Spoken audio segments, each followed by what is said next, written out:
દીકરીને વળાવીને બાપ ઉભો છે કે એકવાર જો દીકરી મારી સામું જોઈ લે, છેલ્લી વાર દીકરીનું મોઢું જોઈ લઉં. અને દીકરીને બાપુ એમ છે કે હવે જો મારા બાપ સામું જોઈ તો મારા બાપને સાનો કોણ રાખશે.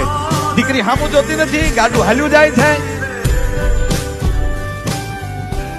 બાપ એમ કે મારી સામું ન જોતો કાંઈ નહીં, પણ જે ગામના જાપે આંબલી ને પીપળી રમી એની જે ઝાડ ઉભા છે એ ડાળું તો જો એ બેટા ઝૂકી ગઈ.